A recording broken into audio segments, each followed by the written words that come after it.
15 मार्च 2026 को नरसेना थाना क्षेत्र में एक महिला की सिरकटी लाश मिलती है। धड़ पुलिस ने बरामद कर लिया, लेकिन सिर बरामद नहीं हुआ। कई घंटों की मशक्कत के बाद घटना स्थल से तकरीबन 500 मीटर दूर पुलिस ने एक खेत से महिला का सिर भी बरामद कर लिया। अब चुनौती थी महिला की पहचान की, शिनाख्त की। पुलिस प्रयास करती रही। पोस्टमार्टम करा के सबको मोर्चरी में रखवा दिया गया, क्योंकि ये नियम है कि 72 घंटे तक पुलिस मृतक के परिजनों का इंतजार करती है, ताकि जो उसका वारिस है उसके सुपुर्द उसका शव किया जा सके। लेकिन 72 घंटे बाद तक सोशल मीडिया में भी लगातार पुलिस पहचान के शिनाख्त के प्रयास करती रही।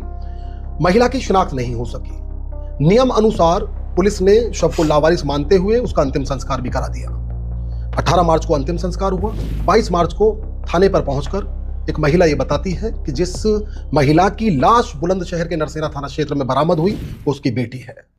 नमस्कार, आदाब दोस्तों, मैं आपका साजिद सैफी हूं और आप हमारी पॉडकास्ट की जो सीरीज है वो देख रहे हैं। एक और क्राइम की कहानी लेकर हम आपके बीच हाजिर हैं। हर बार की तरह मेरे साथ senior crime reporter Kapil Gaur ji हैं। कपिल जी नमस्कार। बहुत धन्यवाद आपका। नमस्कार। ये जो पूरी घटना है जी, ये एक महिला की लाश मिलने से लेकर और इस हत्याकांड में जो सनसनीखेज खुलासा हुआ, जिसने कई परतें खोली, लव, सेक्स, धोखा, ये तीनों एंगल इसमें देखने को मिले। पहले आप घटना बताइए, फिर ये बताइए कि महिला कौन थी, फिर जो मर्डर का मोटिव था आखिर वो क्या था, ये बताइए। साजिद जी, 15 मार्च को नरसेना क्षेत्र में रजवाही के किनारे एक डेड बॉडी मिलती है जिसका सिर गायब होता है। ग्रामीणों की सूचना पर पुलिस मौके पर पहुंचती है। मालूम चलता है कि महिला की डेड बॉडी है और उसके आसपास सिर की तलाश शुरू की जाती है। घटना स्थल से करीब 500-600 मीटर दूर महिला का सिर भी बरामद हो जाता है। पुलिस को उम्मीद जगती है कि अब सिर मिल गया है, इसकी शायद शिनाख्त होना संभव हो, लेकिन पुलिस के तमाम प्रयास नाकाफी साबित होते हैं। उसकी शव की शिनाख्त नहीं हो पाती है। इसके बाद पुलिस डीसीआरबी के माध्यम से और सोशल मीडिया के माध्यम से महिला के मृतका के फोटो वायरल करती है, आसपास के जिलों में भेजती है पुलिस विभाग को और अन्य सोशल मीडिया ग्रुपों को। तो उसका परिणाम ये रहता है कि करीब 22 मार्च को 3 लोग थाना नरसेना पहुंचते हैं। थाना नरसेना में वो कहते हैं कि हमने सोशल मीडिया पर फोटो देखा था और हमें लगता है कि वो हमारी एक बेटी 15 मार्च से गायब है, हमें लगता है कि वो वही है। उसके बाद वो और अन्य कपड़ों और फोटो वगैरह से उसकी शिनाख्त कर लेते हैं। तब तक हालांकि पुलिस 18 मार्च को ही, जो नियम होता है कि 72 घंटे के बाद लावारिस सबका अंतिम संस्कार किया जाता है, तब तक उसका अंतिम संस्कार हो चुका होता है। 22 मार्च तक पुलिस के पास इस घटना में साजिद जी कोई क्लू नहीं होता है। महिला कौन थी, कहां से आई थी, क्यों हत्या की गई, इतनी निर्दयता से क्यों मारा गया, सारी चीजें। अब जब ये इसकी शिनाख्त हो जाती है तो पुलिस को उम्मीद की किरण जगती है कि अब शायद इस केस का खुलासा हो सके। पुलिस को इसका मोबाइल नंबर मालूम चलता है, सर्विलांस टीम को लगाया जाता है कि ये किस किस से बातचीत करती थी। अन्य बिंदुओं पर जांच शुरू होती है। तो इसके बाद जो साजिद जी एक खुलासा हुआ वो ये दिखाता है कि अवैध संबंध किस कदर एक परिवार को तोड़ सकते हैं और किस तरह समाज पे हावी हो जाते हैं। समाज के नियम कायदे, कई बार रिश्तों के लिए नासूर बन जाते हैं। पुलिस के जांच करती है तो पता चलता है कि महिला की पहचान जो होती है वो बबली नाम की महिला थी, जो दिल्ली के कल्याणपुरी क्षेत्र में रहती थी। कुछ महीने पहले उसके पति की मौत हो गई थी। उसके पति एक अस्पताल में काम करते थे। वहीं पर किसी लड़के का आना जाना था और उनके आपस में दोस्ती हो गई। उस लड़के का इसके घर पर आना जाना शुरू हो गया थोड़ा बहुत। क्या नाम हुआ इस लड़के का? इस लड़के का नाम था विकास। और विकास की बबली से मृतका से जान पहचान हो गई। जब इसके पति की मौत हो गई बबली की, तो ये भी अस्पताल में काम करने के लिए जाने लगी। तो वहां बबली और विकास के बीच नजदीकी बढ़ गई।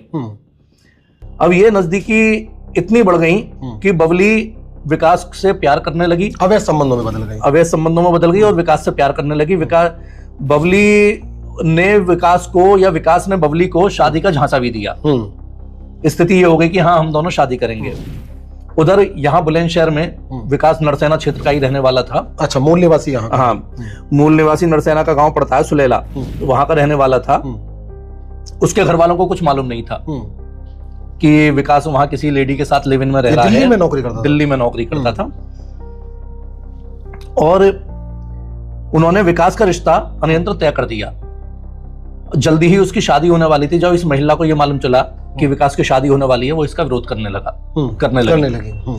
और उसने पुलिस में शिकायत भी दर्ज कराई इसकी कि विकास ने मेरा शारीरिक शोषण किया, अच्छा, मुझसे पैसे उतारे और मुझे शादी का झांसा दिया। यानी हत्याकांड से पहले की बात, हत्याकांड से पहले एक उसने एफआईआर कराई जी, केवल शिकायत दर्ज कराई, मतलब कि दी थी एप्लीकेशन शारीरिक शोषण, हाँ, शारीरिक शोषण की।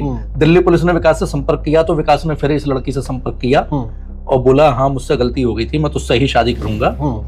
लेकिन तब तक विकास मनी मन एक ऐसी योजना बना चुका था जिसकी भनक बबली को नहीं थी। विकास ने पहले कल्पनाओं से भी परे रहा। हाँ, विकास ने पहले बबली को पूरे विश्वास में लिया, उससे अपनी शिकायत वापस कराई दिल्ली पुलिस से संबंध जो उसने दी थी, समझौता करते हुए। और उसके बाद विकास 15 मार्च को बबली को अपने साथ नरसेना ले आया। विकास ने एक खौफनाक योजना तैयार की थी कि मुझे बबली को किसी भी तरह रास्ते से हटाना है। चूंकि उसकी शादी कहीं और तय हो गई थी, वो कहीं और शादी करना चाहता था। तो विकास ने इसमें अपने एक भाई, जो रिश्ते में भाई लगता है, और एक अन्य दोस्त को शामिल किया अपनी योजना में। इस बबली को वो बुलंदशहर लेकर आई नरसेना क्षेत्र में, वहां बबली की हत्या कर दी इन्होंने। अब चूंकि हत्या करने के बाद विकास को यह डर था कि कहीं इसकी शिनाख्त ना हो जाए, तो गंडासे से उसकी गर्दन काटी।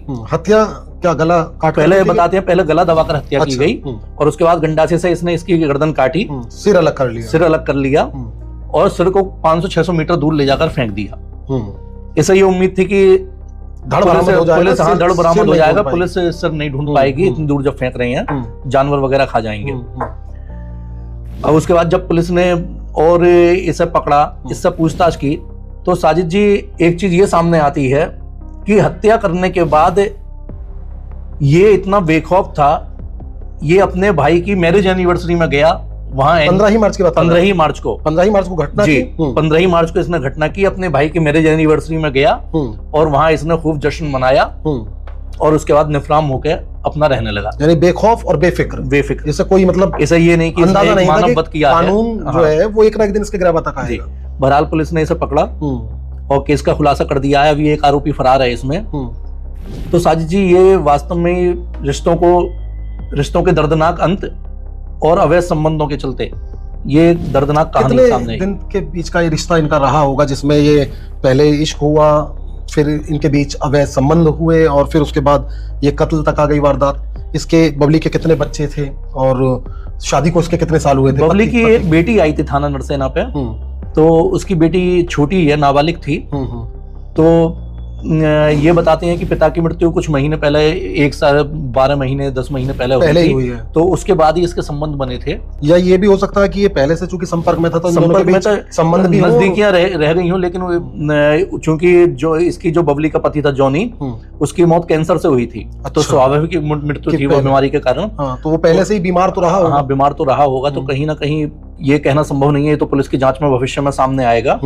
लेकिन ये था कि अवैध संबंधों का अंत कुछ इसी तरह से होता है। अगर आप ये समाज के रिश्तों की ओर जाएंगे तो इन चीजों से कहा जाता कपिल जी कि जब जो अपने भाई की मैरिज एनिवर्सरी है, शादी की सालगिरह, उसका जश्न मनाने के बाद फिर ये वापस जब पहुंचा वहां अपने जहां लिव इन में रहते थे बबली, तो वहां के स्थानीय थाना में इसके द्वारा फिर गुमशुदगी की तहरीर भी दी गई। बबली की गुमशुदगी की तहरीर विकास जो आरोपी है उसके द्वारा दी गई। इस संबंध में ये जानकारी आई थी पुलिस के पास कि ये जब वापस वहां अपने भाई की मैरिज एनिवर्सरी के बाद वहां पहुंचा तो वहां बबली के घर वालों ने कहा कि वो कहाँ है, क्योंकि वो इसके साथ ही रहती थी, इसके साथ ही घूमने फिरना, बाहर आना जाना होता था उसका।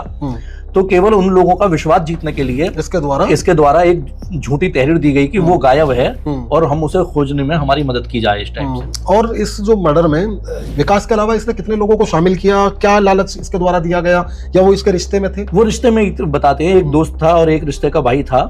इनका ये था कि भाई मैं परेशान हूँ, मेरी शादी होने वाली है और मुझे ये लेडी परेशान कर रही है, किसी को कुछ मालूम नहीं चलेगा, हम इसे लाकर अगर मार देते हैं। तो ये जो विकास है कितने दिन में शादी करने जा रहा था? अगले कितने दिन बाद इसकी शादी थी? इसकी दिसंबर में 12 दिसंबर की शादी बता रहे हैं कि 12 दिसंबर को शादी, चंद महीनों बाद ही शादी होनी थी। तो ये उसकी ही इसने मन बना लिया था कि बबली से पीछा छुड़ाना है और मुझे नए रिश्ते में जाना है। तो निश्चित तौर पर ये कहानी एक सबक देती है, संदेश देती है, बताती है कि किस तरह जो अवैध संबंध हैं, नाजायज रिश्ते हैं, वो भयावह रूप धारण कर लेते हैं और उनका अंत कई बार इतना खौफनाक होता है जो लोगों को हैरान कर दे। आज की ये सच्ची कहानी बुलंदशहर के नरसेना से थी। इस कहानी को लेकर आपकी क्या राय है वो आप कमेंट में लिख सकते हैं, और नई कोई कहानी आप हमसे सुनना चाहते हैं वो भी आप कमेंट बॉक्स में जरूर लिख सकते हैं। कपिल जी, आपका बहुत बहुत धन्यवाद। धन्यवाद। नमस्कार। नमस्कार।